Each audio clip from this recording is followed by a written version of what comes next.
Hello, everybody, and welcome into our weekly group therapy. The Flying Pigskin podcast. Welcome in Reggie Wilson and Tanya O'Rourke, our weekly cast here. Guys, I don't even know where to start. Last week after the Colts game, it's like you look back at that loss and you're like, it was just, you kind of knew what was coming, by mid-second quarter. You kind of knew what was coming. It was like a slow, painful, way for the Bengals to lose that. But yesterday it was not slow, but it was painful. It was quick and painful. Tanya, as a Bengals fan, it's like you almost just set a reminder for every Sunday afternoon at 4:00 to just, this is my time to be disappointed this week. So I was thinking to myself, during many parts of that game yesterday that, oh my gosh, we're going to win this. And then, besides the Ravens game, I've actually thought that every week virtually dumped on. And you just like when the Bengals scored with, 2 minutes, I looked at the people in my house, which was just one other person. And I said, we left too much time on the clock. And, of course we did. But what are you going to do? That's the problem, right? You got to take your scores when you can get them. You just want the defense to hold. And they can't. They just can't. And it's just so mind-boggling and numbing. And you sit there as a Bengals fan truly, and you go, why do I expect something different? Why every time? This is what the definition of insanity is: doing the same thing over and over, expecting a different outcome. Well, here we are. We're just insane. So we are being insane, and we're going to be insane for the next 30 minutes or so on this podcast. Reggie, are we surprised? My thought yesterday was kind of like what Tanya said. It's like, man, the Bengals finally, they score with a minute left. They finally figured out how to win a game late. My thought before that fourth down play where they scored, my thought was, this is how it's going to happen this week. They're going to get inside the 5-yard line and then get stopped. But they found a way to score, and I'm like, all right, maybe the Bengals finally figured this out. And then they allow a late touchdown with 11 seconds left. Reggie, are we surprised? No, I think we can't be surprised. So I was digesting it all yesterday, and it was funny because, like, as great as we thought that the offense looked yesterday, which the offense looked great, it was like a coming out party for Zach Taylor, one unlike we've seen maybe since week 1 Seattle last year, where everybody was like, whoa, this offense is going to be explosive. And then he took his lumps last year, and he's been taking his lumps this year. And, even I've been critical of him as a play caller this year, but yesterday was about as good a game as he could have called.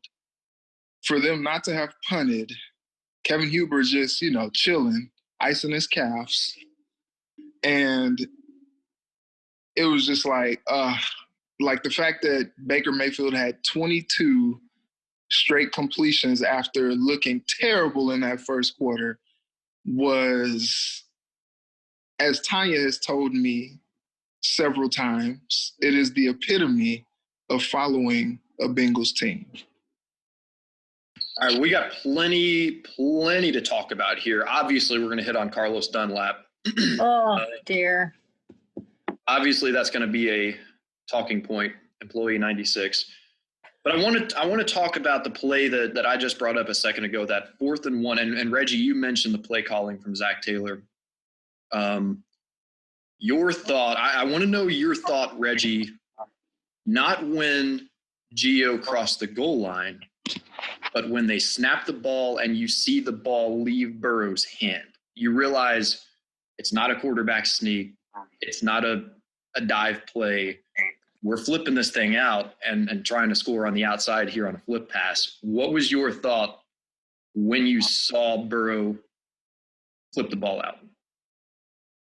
Good play, bad play call? What was your thought immediately? Initial thought was, oh my God, what the freak are they doing? And it was one of those, oh no, it worked. It was literally one of those things because I think everybody everybody expected that Zach was going to do some type of a halfback dive, or maybe even Joe was going to keep it and try to sneak it. And when he pulled that out, I was like, oh my God, a pass? No. And then as the ball was released, I thought that maybe Joe didn't get enough on it. And then I also thought that maybe it could have gotten tipped and knocked down, and that was going to be a very anticlimactic ending to the game.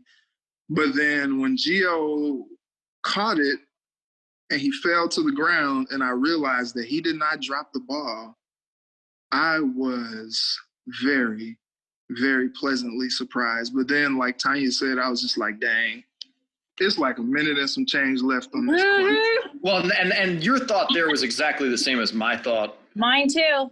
And my thought was that play worked out so perfectly. It was such a perfect play. I was like, what's going to go wrong? I was like, what, like, he's going to drop this ball, or he's going to, like, somehow, go down short of the goal line, or he's going to get it popped loose before he gets control. Something's going to go wrong. And it didn't. It felt so perfect at the time. And then you look at the clock and you're like, Browns have still got a little time here. I, for one, was really, really impressed with that play call.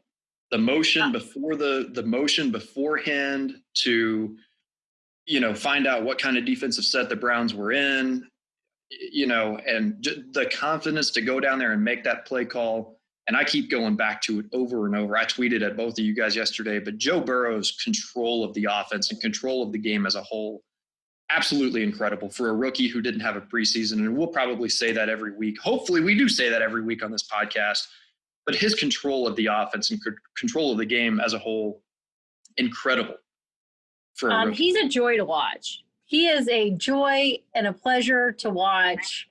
And you talk about his control of that offense, and I kind of feel like every week, while he makes a mistake or two, you're seeing his development happen in front of us, and he's already developed.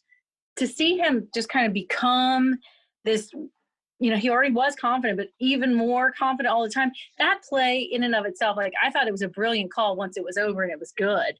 Once it was like, oh, touchdown, that was so smart. But he is courage under fire. He is steel. I don't know. It's amazing to watch him. How impressed are we with Baker Mayfield yesterday, especially that final drive that the Browns scored on down the field with 11 seconds left? Baker Mayfield, he had a really rough start to the game. Can I say that I'm not as impressed with him as I am let down by the Bengals defense? I think that we made Baker look really good. We have a way of doing that.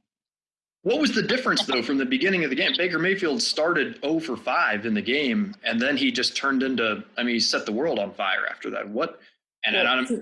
To me, I've seen people on Twitter say that it was around the same time that Odell Beckham went down. Maybe that, I don't know. But, what happened? Or was it a case of the Bengals get a lead and start playing conservative again? They didn't have a 21-point lead yesterday. I'm just throwing things out there, though. But what happened? So I think there is something to be said about him favoring OBJ and him knowing that he has these weapons. And it's weird because it's like, it's not the same as Jarvis Landry. And Jarvis Landry is a pretty good receiver in his own right, but it's something about, I don't know if it's just OBJ being like a polarizing figure or what, but like something about that kind of looms. And it seems like he just kind of makes a concerted effort to just sometimes force him some passes, which he did to start the game. And we saw how it happened, how it ended up. But even with that, I still don't really believe too much in Baker Mayfield. I do think that Kevin Stefanski is a really, really good play caller. And I think that after seeing how crazy that first quarter was, he made some adjustments to get Baker settled in. And as the game grew on, Baker grew more confidence. And he was just chopping those boys up because they were making it easy for him. They weren't getting much pressure on him. They weren't confusing him with any like exotic blitzes or disguised coverage schemes or anything. It was National Tight Ends Day, and Baker was just killing them with the tight ends yesterday. Harrison Bryant looked like old school Tyler Eifert, or whoever else you wanna say. But I think the defense is a letdown, man, because they don't do anything that makes it hard on an offense. I feel like the defense is really vanilla and is really predictable. And you say what you want about Marvin Lewis, but that defense did not play like, there was still an element of like fear. I feel like these offenses come in, they don't fear the Bengals defense. They're just like, okay, how can we chop them up? And they proceed to chop them up. As I was just getting ready to say, is that they come in here and just chop them up. Yeah. Tanya? Defense is not, you talked about there wasn't much pressure on him. There wasn't any pressure, the whole game. And it was just kind of sad to watch this defense. There were bright moments. Obviously, we got a couple turnovers. But, how do you not put pressure on that quarterback and on Mayfield at all? And I just thought he had all day to kind of figure out what he wanted to do, who he wanted to throw to. When there was a minute left in that game, I thought they're going to play so loose on these guys defensively that they're going to be able to just march down the field. And it's exactly what happened. And I'm not a brilliant football human by any stretch of the imagination, but even I could tell you that was going to happen. Well, I think the Browns would have been totally fine with a field goal in that situation. They were down 3 with a minute left. They would have been perfectly fine with a field goal. And then they like, okay, well, I guess we'll take the touchdown too if it's, Yeah, well, why wouldn't you if it's staring you right in the face and it's, the Carlos Dunlap thing, I did not watch it. I know you want to get to that in a little bit, but it's clear to me that the defensive calling, maybe that's all they can do. And I don't understand. Maybe you guys can enlighten me, but the defense is terrible. And that defense let down that offense and that whole team all day. That they should have won that game. They had the opportunity, and much like so many other games this season, the Bengals are better than their record. You can't tell me they're not. And so often it's the defense letting them down over and over. And I know that when they hired Zach Taylor, they were going with this offensive-minded. They'd had a defensive-minded coach for so long in Marvin Lewis. So they wanted an offensive, this is kind of the new thing, is to have this fabulous offense that's so quick and I don't know. But the defense just seems so lackluster. It's just disheartening. And to your point, no pressure on Mayfield, and he's shown that if you get even a little pressure in his face, he's very prone to make some mistakes. And for the defense and the play calling not to reflect that trait in him was very, very disheartening, especially as a fan like yourself. Yeah, tell me how you wouldn't know that. You should know that, right? As a defensive coordinator, you would know that. Maybe they just can't get home, man. Maybe that's the problem. And, to Tanya's, point, like maybe they've seen that, Carlos Dunlap just isn't as effective as he used to be. So they're trying to get some other guys in that maybe they can show that they can rush, because Dunlap hasn't really gotten home much this season himself. So maybe they need some elite pass rushers. So there's 3 of us here. Maybe we get our producer Brian in on this too. Maybe Keenan Singleton will join us on this. But I'm thinking maybe 4 of us get together, split up the cost, split up the mortgage, 4 beds, 4 baths. Price might be pretty steep, but we're talking City View, talking a great school district. What do you guys think? Yeah, for you and Lucas, that'd be great. Great. Oh, I'm sure. Yeah, that's true. Yeah, sign us up. Whatever it takes. In all seriousness, it's hard to find words. Carlos Dunlap, for those of you out there listening, you probably already know what we're talking about, but Bengals defensive lineman Carlos Dunlap essentially put his house up for sale on Twitter, if you will, after yesterday's game. And he's been He's been frustrated and publicly frustrated for several weeks now. He basically got demoted a couple weeks ago. He went and posted the Bengals defensive line depth chart on social media a few days ago. Now he had the Instagram video last week, the live chat on Instagram, where there really was no substance to it. He didn't really say a whole lot more than what people already knew. But then after the game, he had words with a coach or multiple coaches. You could see that on the game broadcast yesterday, right at the end of the game, and then turns around after the game, gets on Twitter. And, what we were kind of joking about a second ago was that on his posting for his house, he said it's a 4-bedroom, 4.5 bath, city view, one of the best school districts, 6,000 square foot home, up for sale. It just strikes me as, somebody was asking me yesterday, like, what was his intent of that? And I was like, I guess to express frustration, or maybe part of it was for attention, but it just strikes me as really childish, and especially for a guy who's so embedded in this franchise and in this city, it just seems very childish. Look, I hate the way he's been treated, like, finding out by just reading the depth chart that you've been demoted, for lack of a better word. I hate the lack of care and consideration that they have shown him, that seems that the coaching staff has shown him. I mean, I don't know what happens behind closed doors, but all of us, every single one of us right now talking on this podcast, we are all contract employees, every single one of us.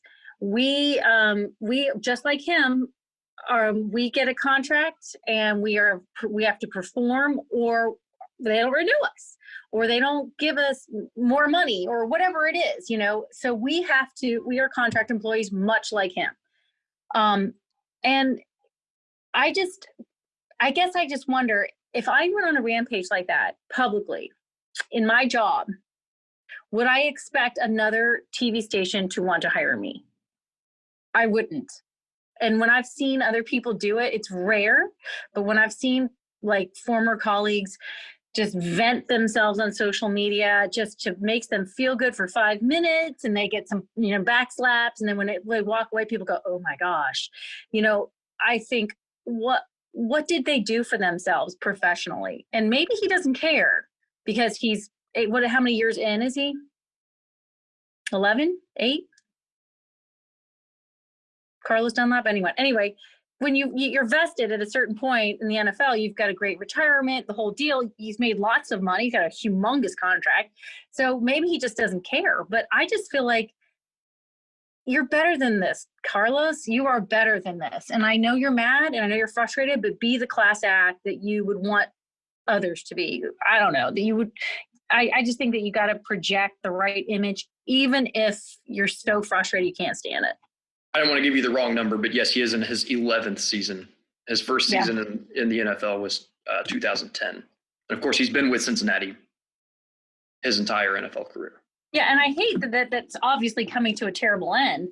I mean, and I don't know that the defensive coordinator or that Zach Taylor knows that. I don't know if they're making a mistake or not. I haven't a clue. But what I do know is that as someone who is a performer, much like he is, I just think, and you have a following, I think it's a dangerous thing to do if you want to continue your career. Maybe he doesn't. Well, I think, and dangerous is one word for it. I think there's another D word that might even be, more so the case, and that's divisive. And it is very, very divisive for that Bengals locker room right now. And not only for the locker room, but one point that you could make is that it's divisive among the fan base too, because you're going to have fans who take his side on things and say, Carlos Dunlap has been a key part of this franchise and this community for a decade or more now. And Carlos Dunlap is who we're sticking with here. But then you're going to have another portion of the fan base who says, Zach Taylor was hired to come in here and make changes to this franchise that has been a perennial loser for several seasons now. You've got to let Zach Taylor come in here and make the changes that he wants to make. And if we don't let him make those changes, then we're going to continue to lose games and have losing seasons. So I think that it becomes very divisive for the fan base too, because then you basically force fans to make a decision between, are we on the coach's side or are we on Carlos Dunlap's side? And then I think that's, maybe not exactly in those words, but I think that's what you're looking at in the locker room right now too, is that, it's become very divisive. And sadly, that's what all of the post-game interviews were about yesterday, the majority of them. And that's sad to see that. It's just not right. It's not what it should be. I mean, this is a team. And look, there's so much ill will in this community for the Brown family. And what is perceived as and what may actually truthfully be a mismanagement of an NFL team for a generation. And I can tell you that when things are going poorly in this town, and you guys know this well enough, it all comes back down to, and maybe rightfully so, to the fact, well, the Browns run a wretched organization, between Troy Blackburn, Katie Brown, and Mike Brown. This thing, they treat it like a family business instead of which it is, by the way, instead of a professional organization where everyone should be professional. And so maybe Carlos Dunlap is a reflection of the organization in which he finds himself. I mean, I don't know, but it's ugly and it's unfortunate. And I personally hate it. I hate that it's even an issue. I hate that Carlos Dunlap feels this way, and I hate that he's broadcasting it. Okay. Reggie, go ahead. Yeah, I think there's something to be said about that, Tanya, when you bring up the whole family aspect. And I think that he's been such an integral part of that family there that maybe he feels betrayed. And, when you feel betrayed by your family, you kind of start to act a little ugly there. And, this thing is kind of layered for me. He has 1 sack this year, 4 QB hits. For what he's getting paid and for what he has been in the past, the production doesn't match what it has. Yeah, and I think, honestly, probably what Zach is doing is like, look, we know what we have in this guy. He's a vet. He's a pro. Let's see if we can get something out of these other guys. Let's see, because he's still in the talent evaluation phase, because he's still pretty much in a rebuild as a head coach. And I can understand when you've been such a prominent part and your role has been so defined for so many years that when you get demoted and you still feel like you have so much to give, it could strike you as disrespectful. Yeah. And I feel like that's pretty much where he's coming from. The part that I don't understand is, all right, so when he was in college, obviously he played on that Florida team under Urban Meyer that had a lot of those, questionable characters, that ultimately led to Urban kind of fleeing and coming to Ohio. And when Carlos came out, there were a lot of red flags and question marks about his character. He flipped the script on that. Like, he came to Cincinnati and has become a model citizen, just one of the nicest guys, one of the best character guys that you could ever really kind of have representing the franchise. So this that he's doing, the acting out, the Twitter fingers, him all of a sudden becoming a post-game realtor, like, these things are things that are seemingly out of his character and the character that he has shown since becoming a pro. And it's interesting because he kind of let his teammates have to answer for him and some of his acting out. We asked just about every person on that post-game conference Zoom about his actions, and they all had to kind of answer for what he did. And I think it was Tyler Boyd who said that he didn't agree with how he went about things. AJ Green said, we got to keep that stuff in house. And, even talked about the fact that he got rid of all of his social media because of he just didn't want the negative, pub that comes with it. And this is just not a good look for a team that's trying to turn it around. And it's not a good look, as Caleb said, in the spirit of divisiveness, because Zach is having a hard enough time just trying to get the fan base to buy into the product that he's putting out on the field, let alone having dissension in the locker room and those guys not all the way buying in and risking, some of the old vets who are maybe soured, poisoning some of the new guys who are coming in, bright-eyed like, hey, I just want to win. And this is kind of giving the wrong message, like, yeah, I want to win, but, because the last couple of years, the Bengals haven't won anything. We didn't see Carlos Dunlap acting out last year or the year before that, and they were pretty bad these last couple of years too. So I don't understand. Just because he lost his top spot, now all of a sudden it's a problem. But the losing is not necessarily the problem. I think you hit it. To me, like, I try to put myself in his position. If I lost my position at work, I would be upset. I would be really upset. And I would feel so betrayed because I've given my 28 years to this station and, all those things. My whole career, for example, I've been here almost my whole career. And so I would feel really let down by that. And if it was. And there are probably a lot of people who really like you and who feel loyal to you.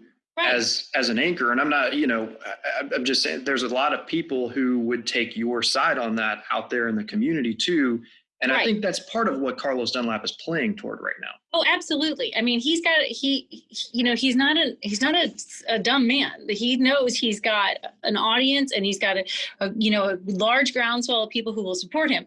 Now, where I understand what he's saying is if management handled it poorly, and it seems like they did, is the problem. Instead of calling this guy who you gave a gigantic contract to last year, who's been, correct me if I'm wrong, but he's been a captain for you. Instead of calling him to the owner's office with Zach Taylor and saying, look, dude, we got an issue. We love you. We gave you a huge contract last year, but your production's not there. And as much as we'd love to see you get more productive, we don't have time for that. We've got to get these other guys in here. So what we're going to do is ask you to take an emeritus type of role and help us, work with these younger guys and help, we want you to be there. We want you on this team. If you handle this right, he does not go rogue. Something went wrong. I don't like that it happened. I don't like how he's acting, but it seems to me, especially based on what you were talking about, like, yeah, he has been a model citizen and a very quiet citizen in that locker room for all these years. For him to go this rogue, his feelings are so hurt that he can't stand it anymore. So with his reduced role or his demotion, whatever you want to call it, is this maybe a case of the coaching staff saying, we've got a few more pieces there now on the defensive line than we've had in a little while. Maybe let's put him in people keep calling it a demotion. And I'm not saying this as fact. I'm asking you guys if you all think this. Is it a case of let's refine his role a little bit to where he can be more productive for us in a certain role? And maybe that's what it's designed to be, and it's not turning out to actually be productive in that way. But my question is it a case of trying to define or to refine his role, or is it a case of this is actually a demotion? I don't know the answer. If he's looking at it like a demotion, then that means that they really haven't. Well, see, it's kind of hard to say because. Yeah, I think what you're saying is like maybe it's a communication thing. Like he sees it as a demotion, but he doesn't really know because there hasn't been the communication that he wants. But we don't know that. You know what I mean? They could have said what you just said, Caleb. Like, look, we just want to flip it a little. We want to refine it a little bit. And he's just like, oh, no, really means this, and I'm not standing for that. I've been such a good locker room citizen, team citizen for this long, and you want to do me like this, you know. It's just weird, man, because I thought that this morning I would wake up and we would hear about like a trade or maybe just like an outright release. Like I know, you know, the cap hit would be crazy for a release or whatever, but I was just like, I don't see how someone could do something like that and they don't get rid of him, because obviously. Right, Reggie? I mean, like, you got to get rid of that guy. If someone's just out and out MFs you and your team on social media over and over, what are you telling the rest of the locker room by keeping him? Okay, so that's a perfect segue. Let me take that right to my next question to you guys. I'll play a little should/will. Should the trade deadline is 8 days from now, from the date that we're recording this. Should the Bengals get rid of him in the next 8 days, Tanya? Since I cut you off, I didn't mean to cut you off, but should they get rid of him in the next 8 days? I mean, yeah, they should. Will they? No. And I mean, the Bengals don't trade. They don't use the trade deadline. They just don't. For whatever reason, and again, it has to go back to ownership. It has to, because it's been this way. I can't remember a time when we made a trade midseason. I know I'm probably wrong, but I can't recall a time. But this management does not do that. So if you're in the front office right now, you are actively trying to work a trade for him 100% right now. Yeah, because that's a cancer. You can't have that. As much as you would like to have it, and what they've probably done is, even if they are trying to get rid of him, they probably can't, because that contract's enormous. And he's shown he's not as effective as he had been. They gave him this like beautiful golden parachute at the tail end of his career, you know. I don't know if they're trying to get rid of him and can't, but I don't think that they will. Then they should. Yeah, I think it's tough.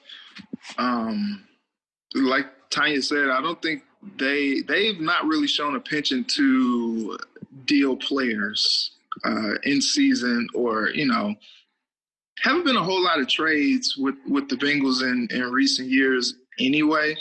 But I think I can see this going a couple different ways. Either they do figure out the trade situation, because I don't think that family really wants to take the cap hit of just outright like releasing him. But that would be rough. Yeah, that would be rough. I mean, obviously a trade is the number one thing you want to get here. But honestly, if they don't trade him, if they can't find a trade partner, one, or they just don't want to do a deal, two, I can honestly see Dunlap being a healthy scratch for a while. And that brings up my next question. Hold on, wait, before you get to that next question, here's what you have to remember. Go back to Carson Palmer. This management team does not give Carlos Dunlap a trade because they feel that's giving a childish baby their way. And I think that this family looks at things differently than we do, and that they're not going to let Carlos Dunlap dictate what they do, even though it might be for the betterment of the whole team. The theory being, if we let him act like this and get his way and get traded, then what happens to the rest of the team? Then they want to jump ship. Are we going to have to do this every single time? And if you look back to when Carson Palmer sat out for an entire season to get out of here because they wouldn't trade him, I think you got to remember this family, this Brown family, and Troy Blackburn, that's who they are. So the next question is, will, and please consider the different reasons that this could happen or not happen. Will Carlos Dunlap be on the Bengals' active roster against the Titans this Sunday? Will he see the field this Sunday for the Bengals? Now think, and the reason I prefaced it by saying, think of all the reasons there. He could get traded.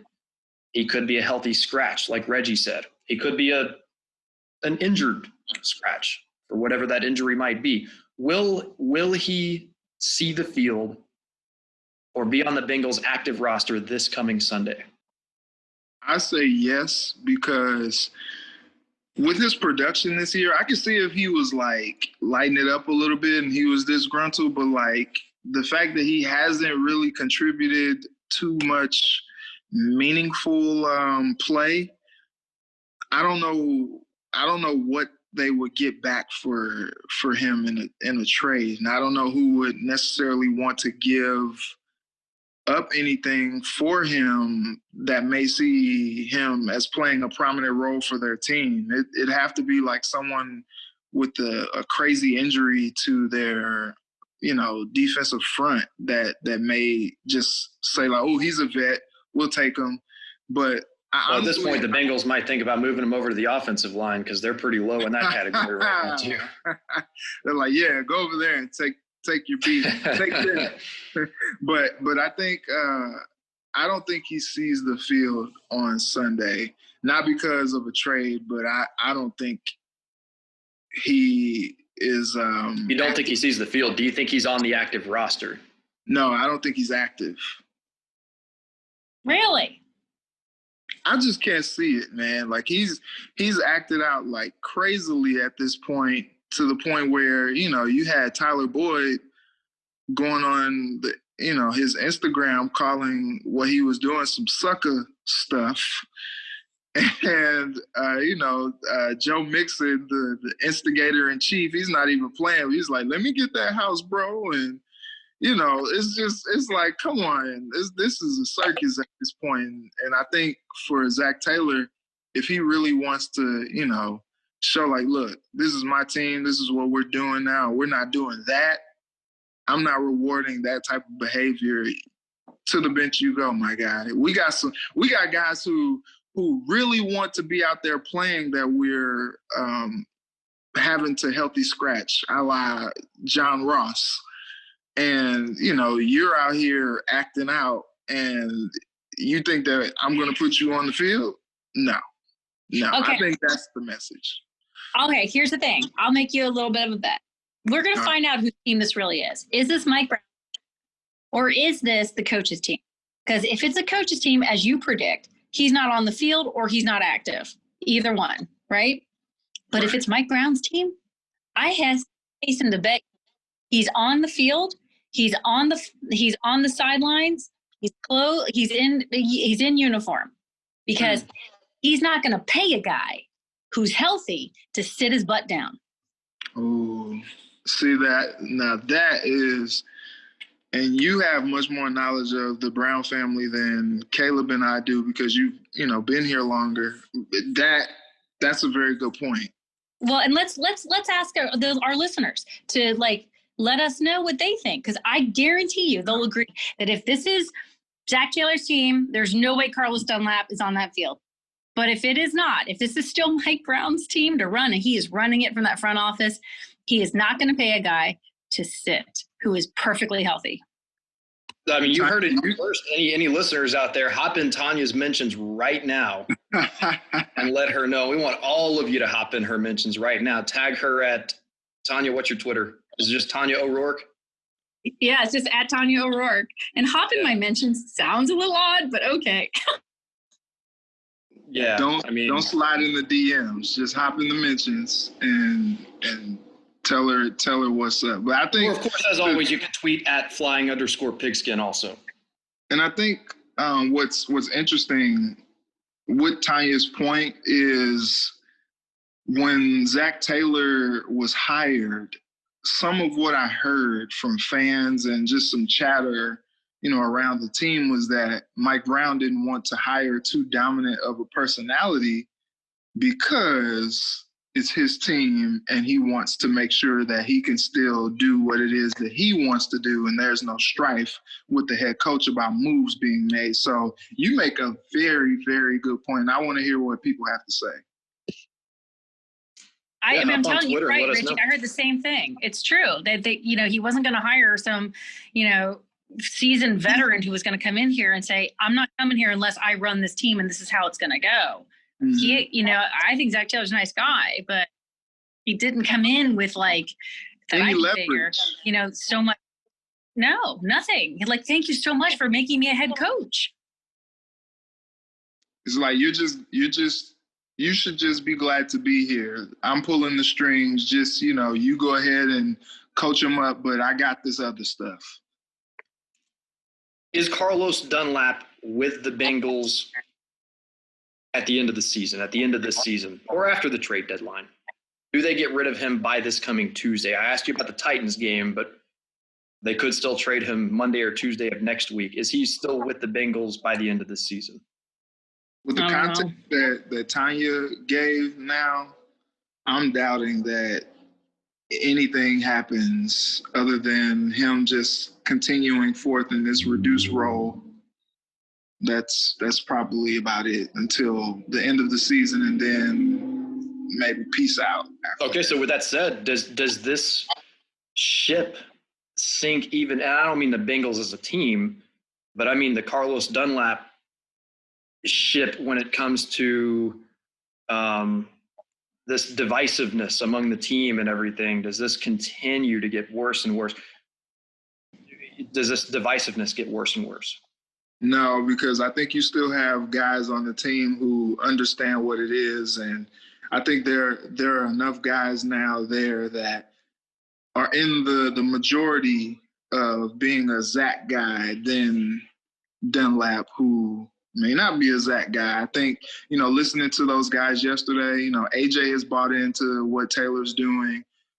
Joe has come in and he was just pretty like strong. Like, look, we believe in Zach. We believe in what he's doing, what he's building, his energy. And it was like, okay, well then. And when you got your quarterback, I mean, your franchise guys saying that, I think that goes a long way, because guys have already told us in so many words, so many different times, how much they respect Burrow.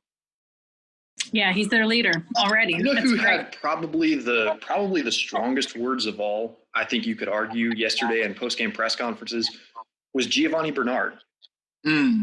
He showed spoke a lot of support towards Zach Taylor, but I think that the most interesting thing he said was that he felt sorry for Zach Taylor. Man. And he kind of stopped short of going into any specific reason, but we all know what he was talking about. He actually said that he felt sorry for Zach Taylor, that Zach Taylor wants to coach a team and wants to win games, but has to deal with, and I don't know the exact words that he said. I can go back and find it, but he basically said this guy wants to coach the team and wants to win games, but has to deal with this other stuff. Well, is the other stuff Carlos, or is that the family? Ooh. But it's interesting that Gio said that, because I brought up yesterday, like, when they put the ball in Gio's hands, good things usually happen. Yep. And for some reason, it seems like he just kind of completely gets taken out of the game plan. And I feel like he had 12 carries coming into this past weekend's game, 12 carries on the season. I mean, obviously you've got Joe Mixon and he's getting the Lions' share, but yeah, 12 carries. They paid him. They paid Gio to, you know, stay and be a important member of this offense. And he works really well for what it looks like Zach Taylor is trying to do on offense. And when they get the ball in his hands, he's slippery, like he fights.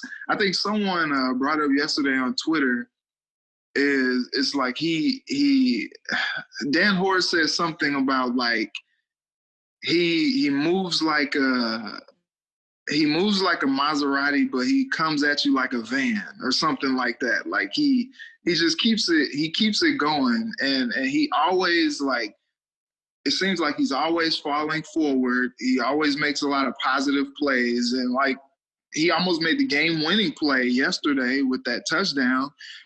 But for some reason, you know, he doesn't get as many touches as maybe he should. And so I think that that's even more interesting, Caleb, that he was so in support, as opposed to Carlos Dunlap. You know what I mean? Like, Carlos is getting, you know, quote unquote demoted, and he's like lashing out.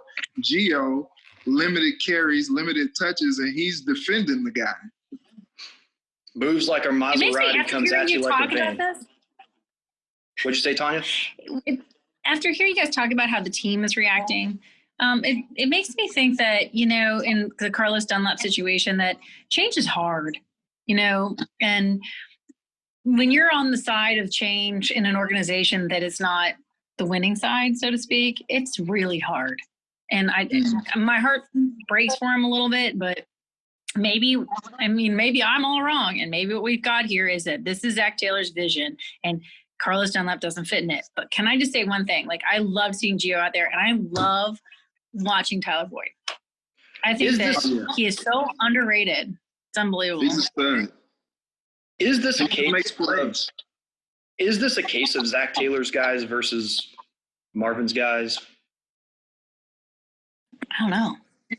Yeah, because it seems like some of Marvin's guys have become some of Taylor's guys. Like Taylor, for all accounts. And at some point in time, you have to. It's like what Tanya talked about. It's like at some point in time, you have to just be a Bengals guy, right?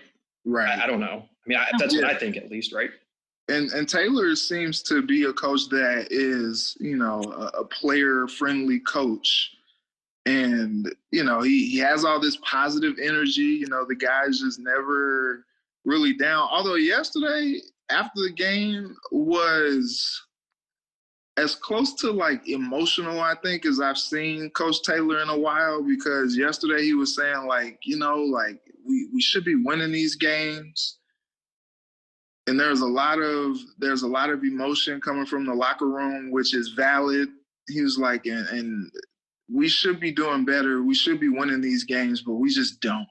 He sounded like so defeated. He's usually pretty matter of fact. He's pretty matter of fact and kind of doesn't give you too much. And he'll answer your question. And he was pretty raw yesterday. Pretty raw, yeah. Like especially compared to what he normally is. He seemed a little more raw yesterday. But he's not wrong. They should be winning these games. They should be winning these games. Good teams win this game. The defense, he's got to address this defense, period, end of story. And I will say this as a Bengals fan, because I love being sucker punched. I look at the future of this team and I still go, this is going to be a good team if they can get their act together in the offseason, if they can get the right people in there, if they can do A, B, C, and D. They have got this team has a beautiful future with Joe Burrow if they can pull it together. I only got a few minutes left here. We've gone really long today. Obviously, a lot of good stuff. Good might not be the right word, but a lot of interesting things to talk about here. One thing I wanted to bring up was the way that Joe Burrow spread the ball around yesterday. It's not the type of thing where he's going to one guy the whole game and he's got one guy that he just is his security blanket or anything like that. I mean, if I asked you, Reggie, who is his security blanket right now? Who's his favorite guy? Probably Boyd. Mm-hmm. But even then, it's like Boyd had 11 catches on 13 targets, which, by the way, is a really good ratio if you're a receiver. If you're catching 11 of 13 targets, that's pretty dang good. But then you've got A.J. Green, who also had 13 targets yesterday. Mm-hmm. So, I mean, A.J. Green had the same amount of targets as Tyler Boyd. And then you got T. Higgins, who caught all 5 of his targets, 5 catches for 71 yards and a touchdown, had the 1 catch for 27 yards. Giovanni Bernard coming out of the backfield had 5 catches. And I think that's one thing you get with Giovanni Bernard. But even Mike Thomas had 2 catches. Sample had 5 catches. He's spreading the ball around, and it is incredible to watch because it seems like every time the ball leaves his hand, it's going to a different guy. Yeah, he's very decisive. Like when he plants that back foot, he's got somebody that he's throwing to. And it's weird because it almost kind of jars you a little bit when you see him incomplete a pass because it's just like he's so on point. And look, I'll give Coach Taylor his flowers here because most days that we've come on this podcast, we've talked about how he hasn't simplified things for Burrow, these 5 and 7 step drops with these long developing plays. Yesterday, he was getting the ball out of Joe's hands. It wasn't a whole lot of these like routes that were, 5 and 7 step drops where they were slow developing. And when they were, they happened in the rhythm of the offense where it kind of seemed like he kept the defense honest. And I feel like he's kind of figuring things out as a play caller. At least yesterday it felt like that. And, you know, Joe didn't get hit as much as he's been getting hit this year. And it was good to see him spread the ball around, but also get the ball out to your playmakers and let them make plays. The touchdown to T. Higgins, where he just pretty much just, you know, he caught it, and that was some supreme yak. You know, even we saw some yak from A.J. Green on that last drive. And I think there's something to be said about that. When you have pass catchers, get it to them in space and let them do what they get paid to do, which is make plays. The offensive line right now for the Bengals is in a dangerous situation. 3 guys went down for the game yesterday. 3 different guys. And this is an offensive line unit that was already pretty thin, needed help. They were reportedly already looking for help, whether it be trades, free agency, whatever the case might be. They were already looking for help in that category, and then have 3 guys go down yesterday. What do you do? I mean, what do you do if you're the Bengals? Other than moving Carlos Dunlap over the offensive line, what do you do? Obviously, I'm kidding about that, but what do you do, Reggie? Yeah, you keep trying to. I think yesterday was kind of the blueprint for what worked for them on offense. Get the ball out of Joe's hands quick. Don't try to make him, you know, stay in the pocket for very long, you know, because that's going to make him a little bit more susceptible to getting hit more and not having as good a production on offense as he had yesterday. Because, you know, we talked about those guys going down, but I don't think it really hurt the offense too much because they still were able to do what they needed to do. They didn't punt the ball at all in the second half, and they were spreading the ball around, as you said, Caleb, and it worked out. But don't get too crazy, you know, with some of these play calls and try to get all exotic and too cute and, you know, dial up these plays that are going to take a while, because when you got guys that are pretty inexperienced or guys that are backups that are going to be on this line, or, you know, there was talk about, you know, them signing one of the guys off the Bills that they recently let go. You know, they may not know the offense very well. So, you know, don't put them in position to have to, you know, sit back there for a long time and try to protect Joe, because that's just not smart. Next up is the Titans. Titans are a good football team. They were in the AFC Championship last year. They've shown this year that was no fluke. Their first loss of the season came yesterday against the Steelers, and it was kind of a, for lack of a better way of putting it, it was just like the Bengals' Week 1 loss to the Chargers. 3-point game late in the game. Titans had a field goal, chance to tie it, missed a field goal, a little bit wide right, game over, Steelers win. That's the only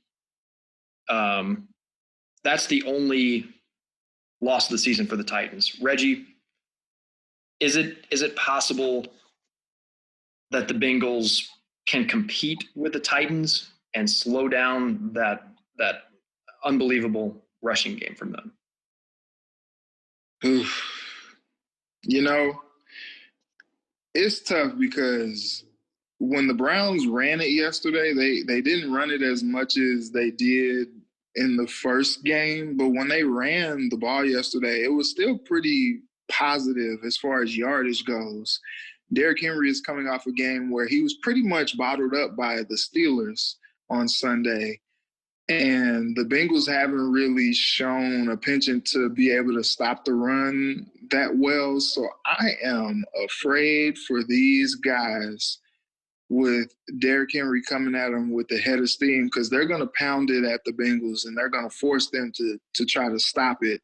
And the Bengals haven't shown that they have been able to stop anything. Good news is the Bengals follow up that game with a bye before taking on Pittsburgh for the first time this season. Pittsburgh has proven themselves as one of the best teams in the NFL, easily one of the best teams in the NFL. The good news is you do get a bye in between there. Just for reference sake, the Bengals opened as a 3.5-point underdog to the Titans. What'd you say, Reggie? That's nice. That is nice, but the problem is bettors Bettors don't like it. It's already out to 5.5. Opened as 3.5. It's out to 5.5. So bettors generally think that the 3.5 spread was pretty slim between the Bengals and the Titans. That is Sunday at 1:00. Thank you to all the listeners out there, as always, for joining our group therapy. I mean, Flying Pigskin. I keep doing that, man. I don't know what's going on. I keep making that mistake. We'll do it again next week. Maybe talk about a Bengals win. Again, they are taking on the very, very good Tennessee Titans, Ryan Tannehill, who has been pretty good this season. Reggie, Tanya, thank you guys for joining us. As always, again, we'll do it again next week. Until then, Hoo Day.